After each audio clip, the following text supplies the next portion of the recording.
Hello, everyone. It's Lindsay Herring again with the Georgia Department of Education, and this is our first February webinar topic, From Paper to Practice. Today, we're going to be talking about setting up your in-person classrooms, your virtual classrooms, finding spaces where spaces don't necessarily exist, and kind of all things in between, from best practices inside the classroom to tricks and tips that I found along the way. And I'm going to provide you with a really helpful, what I have found to be one of my most favorite lesson plans that I do with my Dance One class. So I hope you enjoy this lesson, and please feel free to reach out if you have any questions. Let's get started. The first thing we're going to talk about is classroom setup. We're going to go through the ideal physical spaces that you can have if you are fortunate enough to have those, virtual spaces, and my favorite, finding spaces where they don't exist. If you have the funds and the time, you can set up the ideal physical space for your dance needs. Now, one of the common misconceptions of starting a dance program is all you need is a big empty space. Not necessarily true. You have to think about the overall health of the dancer, specifically when they get old, like me. One of the things you can't see from this little tiny loom up in the corner is I am currently in a walking boot. I'm not as young as I thought I used to be. So I have torn a couple of tendons in my right ankle, and hopefully after a scope that I have set up for next week, 4 weeks in this boot and however long of physical therapy, I'll be back up and not hobbling around. So your needs: a sprung floor, a wooden floor, or a marley floor, or some kind of combination of all three. You're also going to need some mirrors. Now, these can be a permanent fixture in your room, i.e. there's something glued or attached to your wall, or kind of a new favorite in the industry are rolling mirrors, so that they can go from place to place, practice space to practice space, or even performance spaces with you if your performance space is attached to your practice space. You're also going to want bars. These can be bars that you have that move freely about your studio space, or ones that are fixed to your walls. Another must-have is going to be a stereo system. In today's ever-changing world, you can just plug that iPhone or Android straight into your system and you've got it made. You're also going to need changing areas. If you're in a school setting, those changing areas are probably going to be shared with your gym in the form of locker rooms. But having your own set aside set of changing areas is really ideal.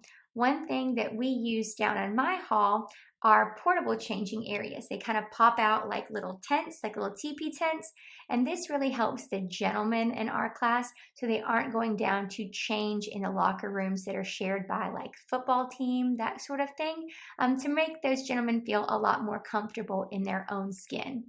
And the last thing that you're going to need are adequate cleaning supplies. Like wrestling, like any sweaty team sports, staff can become a real problem real fast. And you're going to want to think of that, especially in these days of Corona, wiping down those mats if you can use them, wiping down those bars if you can use them, and mopping the floor, especially if you have a marley floor, and using specialty marley floor cleaner is going to save the longevity of your equipment by tenfold. For future needs, what you need to think about is costume storage. We're building a new auditorium right now, like you will see later on in this video. And the big thing that everybody who's ever worked in any sort of a performance space knows is for prop storage, costume storage, scenery storage, you always think, gosh, look at all this storage I have, until you start putting things in those storage spaces. And suddenly, you don't have enough storage. So you need to be planning out your costume storage. What are you going to store these costumes in? Rubbermaid containers, hanging racks? How are you going to store actual tutus if you do a ballet performance? What are you going to use that's going to keep these costumes where you can keep that cycle of recycling keep going? You're also going to need prop storage. Now, dance isn't like theater. We're not using prop after prop after prop, but we do tend to use props in a lot of things. And last but not least, technology. We all have seen it coming into our world more and more and more, especially as we enter this world of virtual teaching. Now, in my day, technology for dance meant projections along with dance. But now we're working with webcams, live feeds, and all of the things that will need to go along with that. So as you're looking toward the future, make sure that you're keeping up with the needs and budgeting for those as you go along.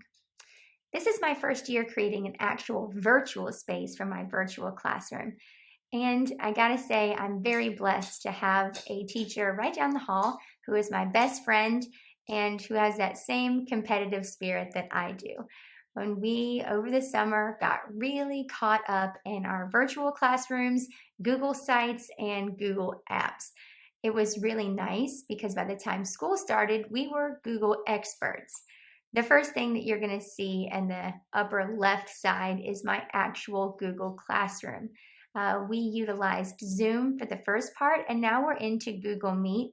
But this is a screenshot from earlier on that I just happened to have on my computer. That's my little Bitmoji of myself, obviously decked out in her most fashionable and comfortable yoga pants, and her coolest blue t-shirt, because it's pretty much a representation of what I wear every day. Now she should be fitted with a boot. I have some posters on the wall. I have my sweet crown molding and wainscoting and all of those things. And what you will see on that table is something I get made fun of a whole lot. My laptop, my lamp, my water bottle, and a cactus, because that is the only plant that I can't seem to kill. And so those stay on the cart that I roll around. In the middle, down here toward the bottom, is an actual picture of my Google site.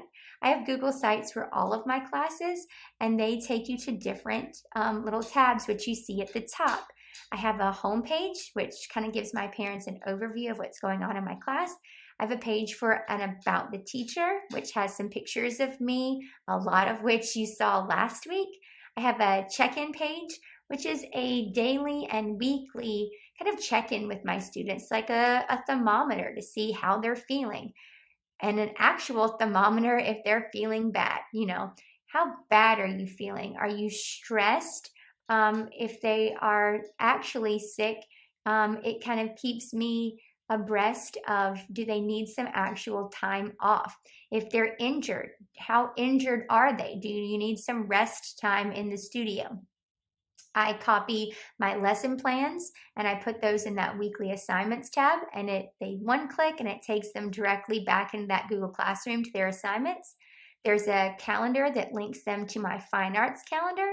And then there are resources, the music that we're currently using, my YouTube channel that shows them some techniques that maybe we're working on, how to do a chassé, how to do a pirouette, anything like that, including my links to my my personal announcements page, links to my other classes, links to the district pages.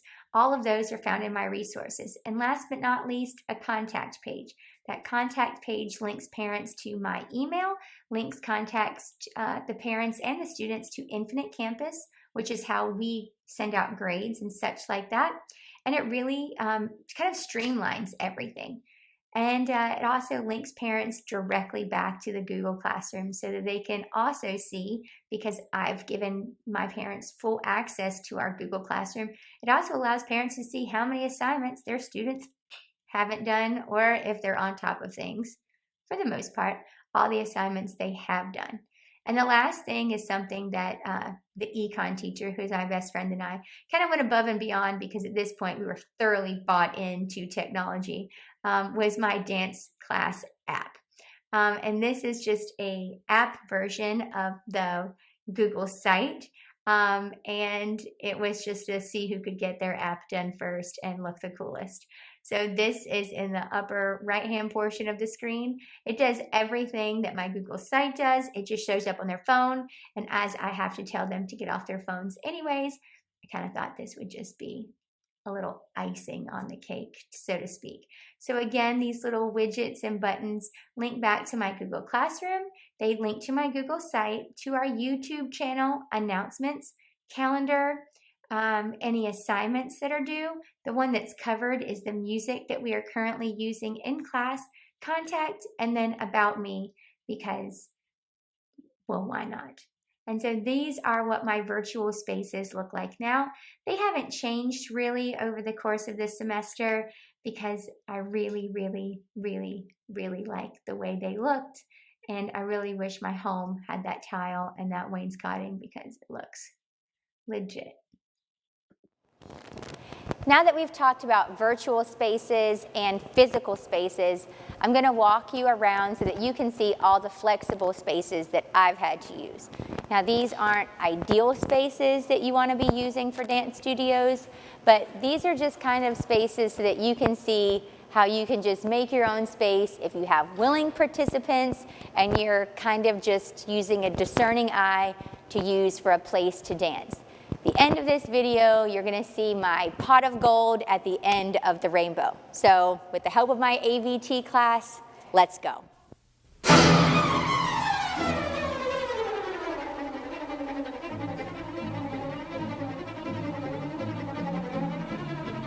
As you can see, we had an open space. It was a little bit narrow, but the biggest challenge in here was we had to share the space with the gym class. Now, we had a great gym teacher who was really great sharing music with us, but still the noise that traveled back and forth wasn't ideal.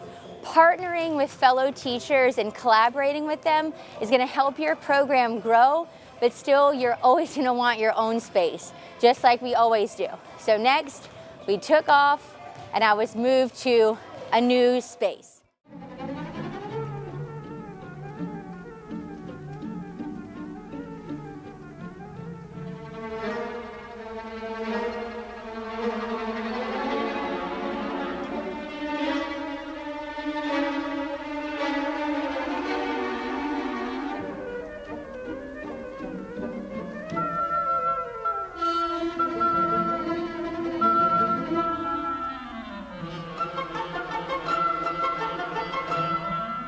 Next, I came all the way down to our CTAE hallway, and I got my own classroom. There was an advantage of being in my own classroom, but there were two major disadvantages. The first is now that we were dancing on carpet, injuries were more likely to happen. And the second is because we weren't in the gym anymore, we didn't have access to locker rooms, so the girls could no longer dress out. This also took away my ability to bring in boys because we were in such tight quarters. Had COVID happened when we were in this small space, we wouldn't have been able to dance at all. I was in this room for the remainder of my first year, and then I got moved again. So we're headed back to the other end of the school.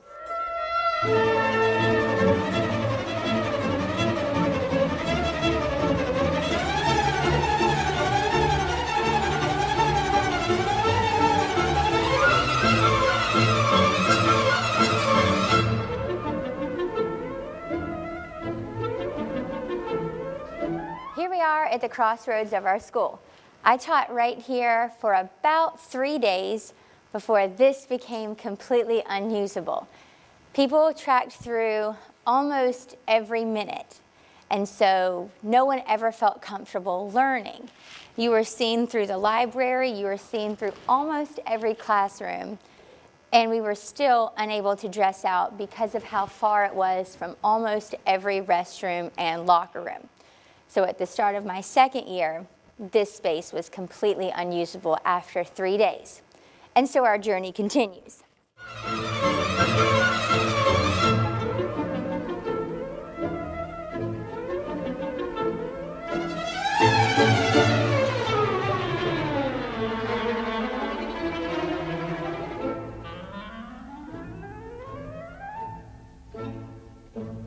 With the help of our extremely talented construction department, the next step in my journey was this fabulous stage.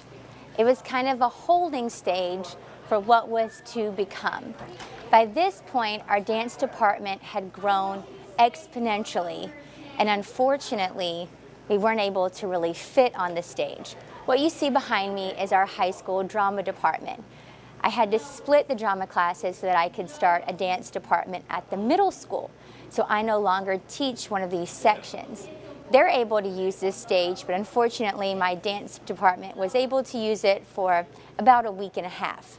So we went from the library from a few days to the stage for about a week and a half, and unfortunately we moved again.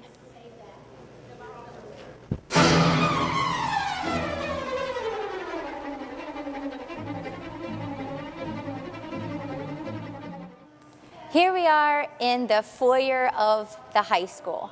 The middle school practices here, they're brought over, and the high school practices here. We tried the middle school having a science room, but it was just a little bit too dangerous with what was left over as far as the gas lines and that sort of thing. I told you we have tried everything. And so this is my space. It actually works pretty well considering the situation we're in right now. I don't know if you can tell, but these squares that are in here are exactly 6-foot squares. So I'm able to space out the students and they're able to stay in their squares without us having to tape the floor in a very high traffic area. The other thing that works pretty well is we have direct access to our gym. Our schools are in really close proximity to each other, so that makes travel between schools very easy. There are some downfalls, obviously. Our office is literally right there, and the cafeteria is literally off camera to my right. So I'm constantly surrounded by students who are passing, faculty who are passing, and we know about every issue and problem happening in our school. But it works for us. The floor is not a great proponent of dancing. But like I said at the beginning of this film, if you have students that want to dance, you'll kind of find a way. So this is almost the last stop of our journey to what I said was the pot of gold at the end of my rainbow. I've put in several years at this school system, and when we started, we didn't really know how the dance program would go. We didn't know if students would be interested. We didn't know if the program would flourish like it is. The arts is kind of a fickle thing. You don't know if their parents will buy in. You don't know if the community will buy in. You don't know if the students will buy in. You know, the arts teachers will definitely buy in, and the people who love the arts will. Fortunately, my community has really bought in. My administrators have really bought in. So I'm going to take you on our final 2 stops that I'm really, really excited to take you on. Now I have to warn you, they're messy because my administration, my school board have really, really, really, really bought in. So they're really, really messy right now, but they're messy in a really, really good way.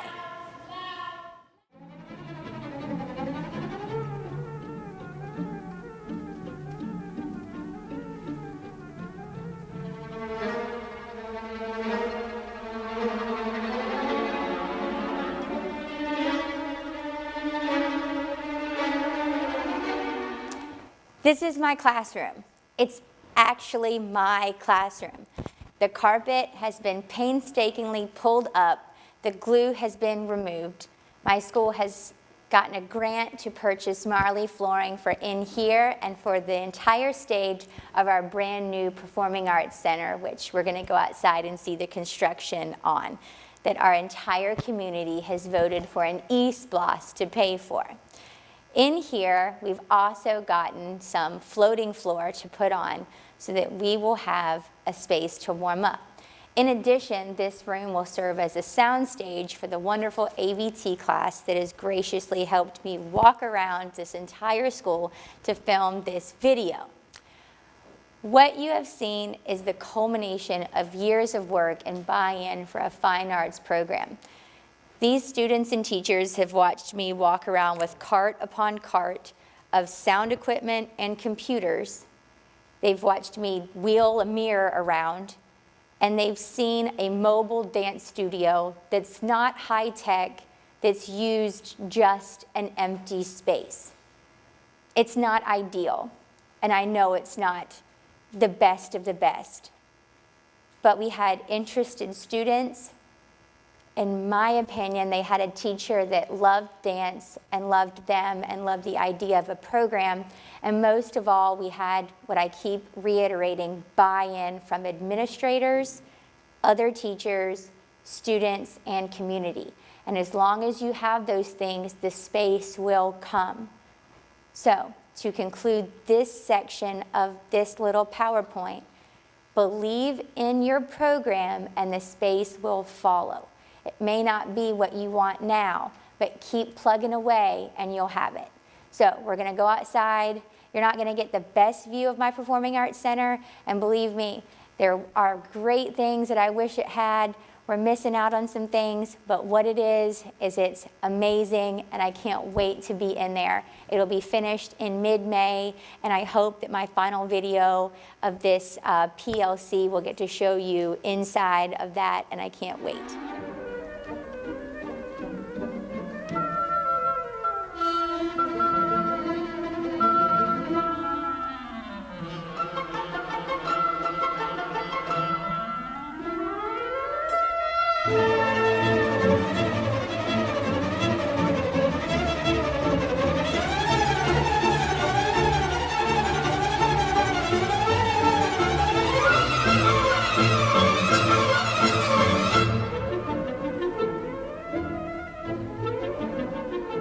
Here it is, our district-wide Performing Arts Center, shared by all of our schools, and it will be where all of our dance classes take place.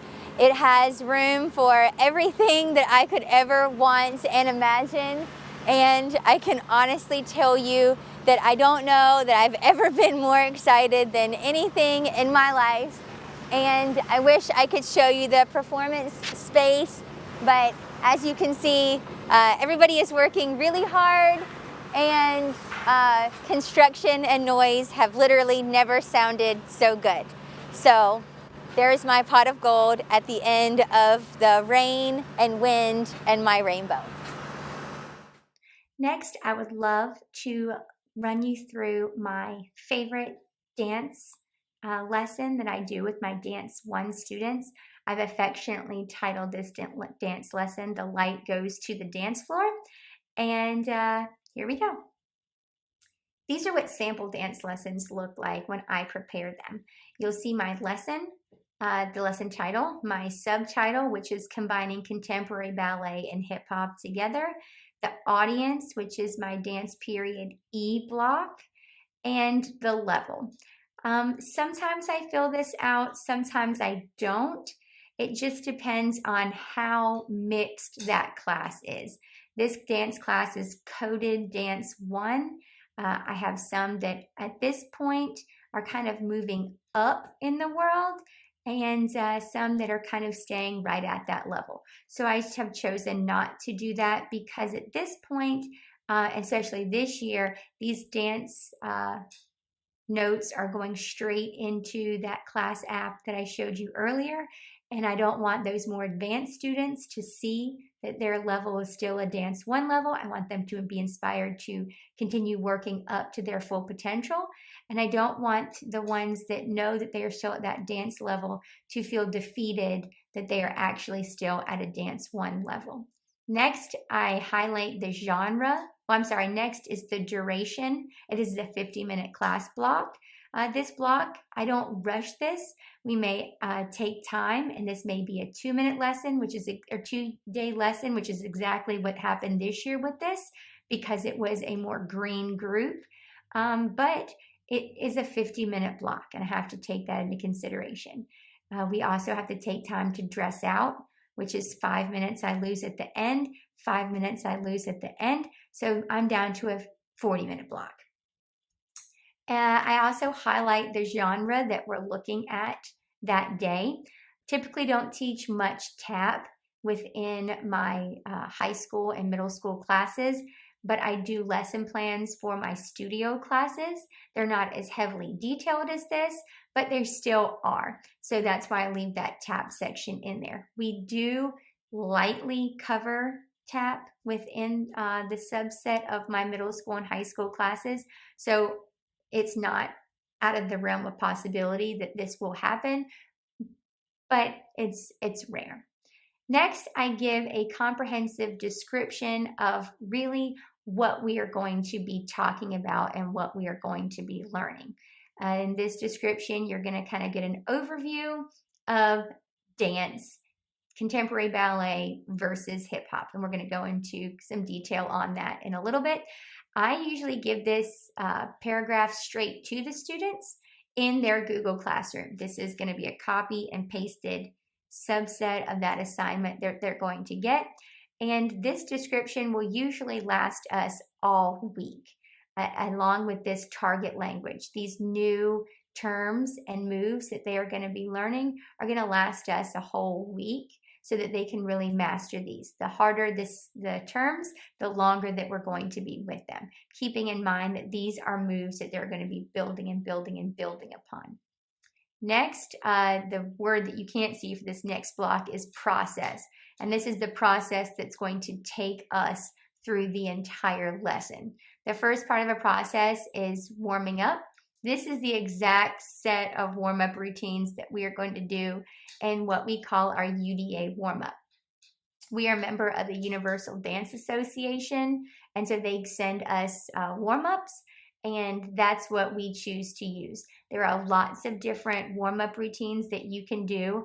I really like the pace of this, but you can really put this to any music that you choose. And so that can be really fun for you. Next is the ballet portion that we will go through first.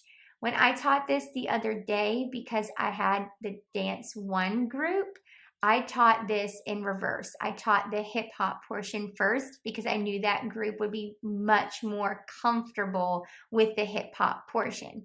With my other dance class, that's the group that I have trained privately in my studio, more of that group. They're at the Dance 3 and Dance 4 level, and they took ballet from me since the bulk of them were very small.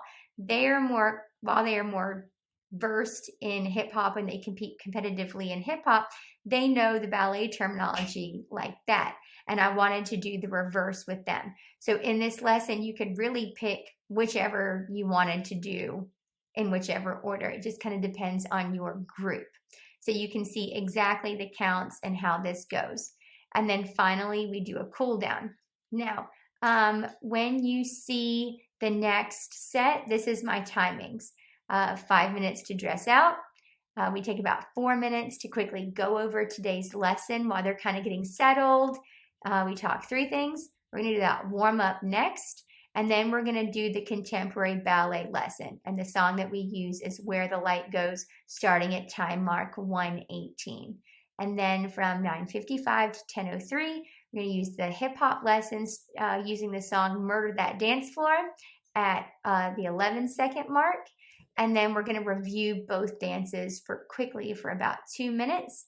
And then during our cool down, which is 5 minutes, we're going to really discuss the lesson. And we're going to use the song Ocean Eyes, really because I like that mix right now. And, that's what I chose. And then the last 10 or 5 minutes is our cool down. It's very important to me to use songs that the students respond to. And we're going to talk about that a little bit later on. Materials you're going to need are all the songs that are listed. And I like to do that so that if I pull this lesson later on, I can just pop that into a couple of different programs and it'll send me out the tempos that those songs are written in. You can also plug those into a couple different programs and it'll give you songs fed back out that are like those. So that's always an option so that your playlist is always refreshed and fun. And then, of course, you're hitting the standards that you are meeting by this lesson. So here's how I've set up this lesson. We cover the description and discussion, covering all that target language, and then that procedure, stretching, ballet combination, hip hop combination, cool down, closing, and then we're going to talk about the song choices for next week. It's really important for me that the students have buy-in to the music that we're using, and if we go a week out, they have some thought going into it, knowing that every Friday they're going to be choosing the music that we use next week. And it gives me a whole weekend to properly vet that music, get that music in a way that it's licensed properly to use. And if I need to edit it, I can quickly put it into any program of the editing softwares that I have and pull out if it's minimal bad things.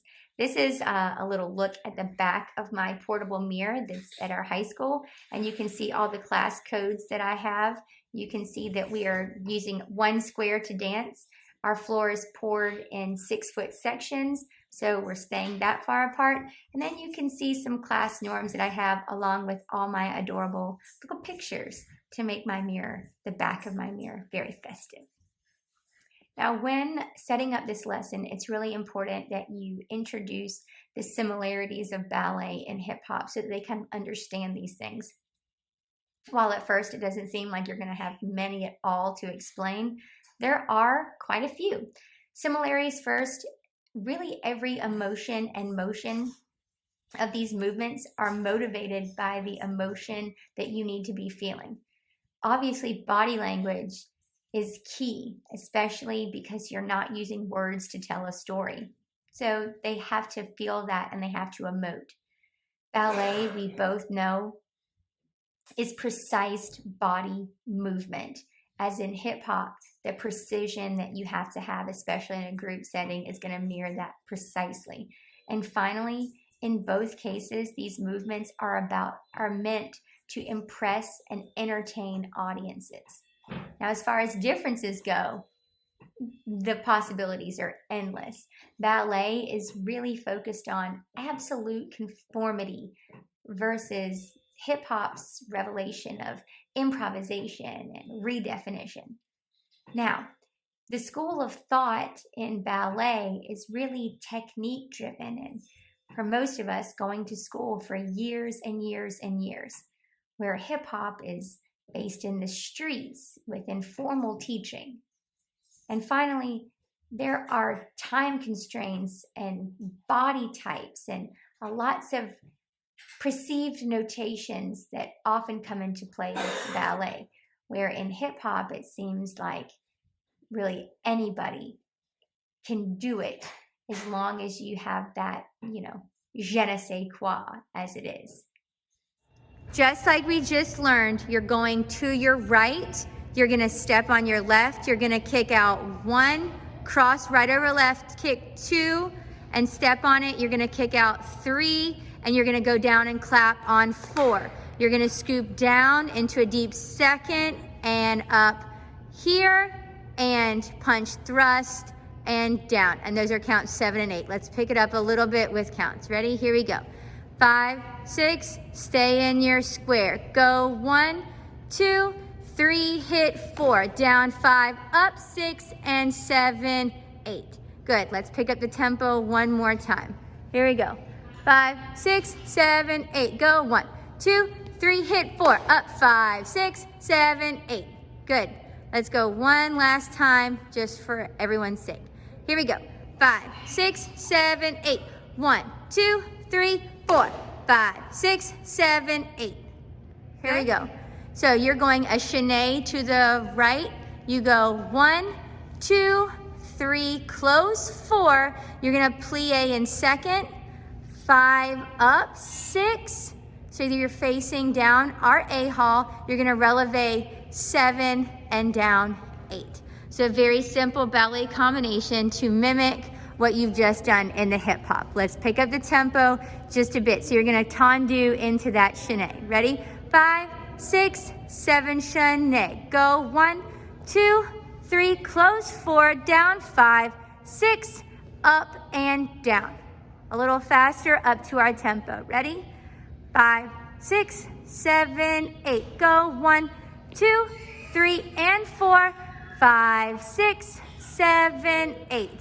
Questions? Perfect. As you've seen in these two videos, the similarity in the dance motions are very, very close. Now, finalizing this whole lesson in an open discussion is key. You have to make sure that the students understand fully what you are trying to do, and that really the point of this is that ballet does not become something so foreign and out of reach for them. In my case, I'm looking at girls who have really never been exposed to that, and gentlemen who never thought they needed to be exposed to that. So that's where this lesson really came from.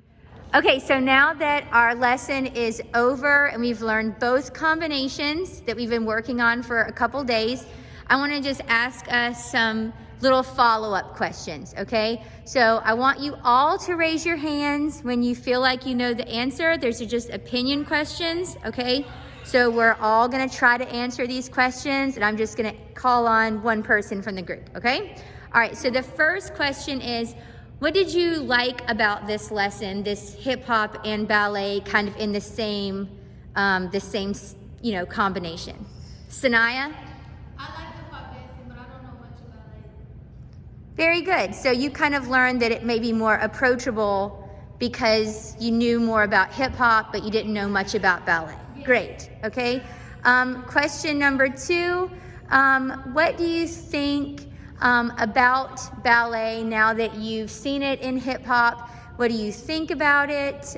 Is it more approachable to you? How do you feel about things? Let's see, Akira. Well, I thought it was gonna be hard, and but it's not hard. It's easy because it relates to hip hop, which we already know. Great, so it was less difficult because we based it in something that maybe you're a little bit more familiar with. So once you kind of see that it's not as foreign as maybe you thought it was, this doesn't have to be a style that you've had to study since you were 2 and 3. It's definitely easier for a lot of people if they want to go classical in that, but it doesn't have to be, so far away, okay? Last question is, what are you most excited for kind of going forward in our little pathway, our dance, in the future? What are some things you might be excited for the future? And last one I'm going to pick today, Anaya, right here in front of me. Learning more things about dance. It was real fun learning ballet and hip hop and learning more things in the future about dance. Great, that excites me because I like to introduce you guys to new things. I like seeing all my virtual dancers online, all of your cameras going, new styles of dance. We may not spend a lot of time in ballet. We might, just like we did a little unit on African dance. We got to touch that through Black History Month last year. We'll do the same thing this month, this year in Black History Month. We don't have to spend a whole lot of time on those, but just that exposure that you guys get is really exciting. So I appreciate how open you were and how you gave it a shot, and we were able to relate it to something that you might be familiar with. So great job. Give yourselves a round of applause. And we're all done for today. Great job, guys. My final section today is tried and true strategies that work. I've kind of divided this into 3 sections. 1, setting up classroom expectations. 2, confusing. And 3, planning. This was the first time that I've had to set up 2 kind of separate but mostly the same sets of classroom expectations. I have 1 full set that is a Google Meet Zoom classroom set of expectations and 1 that are for in-class. Most of them are the same, like no tardies, participation is mandatory, come prepared, always dress in and be on time, and remember to be respectful. But there are some that are different, such as checking into class, muting your microphone, find a place with room to move. But the big one has been turning on your video. Now, when we talk about this, there's a lot of different schools of thought. Number 1, is it okay for us to mandate that students turn on their cameras? Absolutely not. But absolutely yes. But absolutely not. But absolutely yes. This is still a large part of a very long and ongoing debate. I encourage you to kind of look at the research and decide what your personal preference and personal thoughts are on this. In my case, I request that students who aren't comfortable with turning on their cameras make sure that they are learning the lessons along with us. And when it's a evaluation day, if they're not going to turn on their cameras with us, they have to submit a video to me, and I'll be the only one that watches that video just to make everything fair. But I encourage all students to remember that they're in a performance-based class, and they might be coming back anytime, or we all might be going virtual at any time. So that's something to keep in mind. I've labeled this slide confusion because I like to think about the confusion that I like to teach with. The first being muscle confusion. Every week when we warm up, we don't do the same warm-up routine. Some days it's Pilates-based, other days yoga-based, Zumba, or stretching. We have a competitive benchmark stretching style, which means we might be doing like a splits test for them. And it's not really a test so much as it is seeing where you've come and where you're going. The girls take photos of themselves on a cell phone to see how far their splits have come. And we kind of have like in-class contest. We also do stretching where we work out our minds too. We'll use riddles or stories with the whole, and you have to hold a split or a certain stretching move until they've solved the riddle. I also like musical confusion. We'll learn a combination, and then we'll learn it to a song one day, and the next day we'll do the same combination to a different piece of music. Tempos are different. The entire song choice is different. We might have learned a contemporary combination, and the next day I give it to them with the hip hop piece. We'll definitely take the students' musical taste into account for this.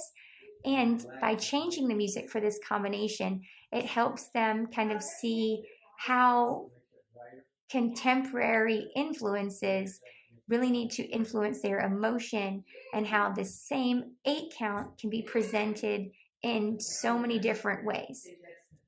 And the last thing that I like to do is called choreography confusion, where I will have, a 32 count, and I'll leave an 8 count blank, and then I'll have a next 32 count. We'll learn my 32. I'll say we're going to skip this 8 count, and then we're going to do another 32 count. And then after we're done, I'll say, now it's time for you to come up with this 8 count, knowing what comes before and what comes after. I'll also give them some stipulations. It can't contain, a 4 count hold. It can't contain a turn. It can't contain an extension. Make sure you set parameters because students are very, very crafty. My last tried and true trick is planning, and I've set up 4 reasons for this. When I refer to planning, I'm talking about planning 1 to 3 weeks in advance, and this is at the self level. Here we're looking at lesson plans. Don't get into the habit of just providing 1 week of lesson plans, because then you're really setting yourself up for a lot of stress every Sunday night when they're due the next day. The next level of planning is pacing. Now you're looking at 8 to 9 weeks at a time. This is planning for yourself, your mentor, and your academic coach. If you're the mentor, this is looking at yourself, your mentee, and your academic coach, or if your school doesn't have an academic coach, your immediate supervisor. When you pace, you're looking at maybe making a map of what you guys are going to be doing for the next 8 or 9 weeks, possibly a flow chart that you can give to parents, exactly what you're going to be grading on for that 8 to 9 week period. The next level of planning is going to take you into prepping. Prepping is what I like to do within that calendar year. At the prepping level, you're looking to work with administrators and your fine arts team only. This is taking into account yourself, your mentors, and your academic coach, what you've done on that smaller level, but then taking it up a notch. So now you're including your planning, your pacing, and your prepping. And finally, plotting. I plot 2 to 4 years out, And sometimes I even have ideas for year 5. By plotting, you're setting yourself up for continued growth and continued success. When you plot, you're involving your administrators, your fine arts team, and your system and your district fine arts team. By planning, pacing, prepping, and plotting, you are setting yourself, your team, your whole environment up for levels of success that you never thought were possible. As always, I hope you've enjoyed this video and I've enjoyed making it for you. It really made me sit down and think about some things that I was incredibly proud of. I'm very proud of my virtual classroom. It took me outside of my box this year, and I'm sure you've been taken outside quite a few boxes. I'm excited of the ingenuity I've showed in moving spaces and the flexibility I've shown in moving around spaces. And like I said 1,000 times in that video, the pot of gold at the end of my rainbow. I'm also really proud of the lesson plans that I've been able to do. At my private studio, I'm looking at students that have kind of built up in my programs. And this journey at the middle school and high school, I get kids kind of coming in and out of programs that don't get to be exposed to classical styles of dance. And when they do, they kind of have that look on their face.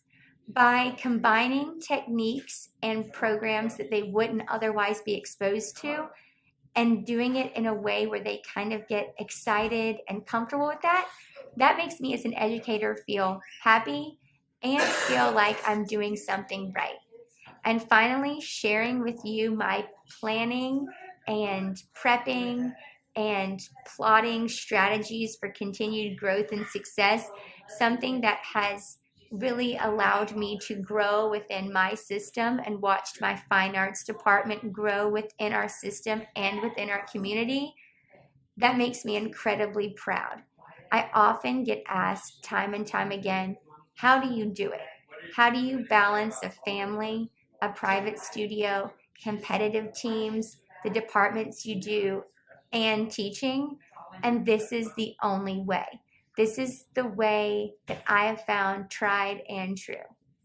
If you need any support and any more outreach, please reach out to me. I'm going to link the music that I've used for my lesson and detailed lesson plans for the lesson provided here, and I would love to talk with you soon.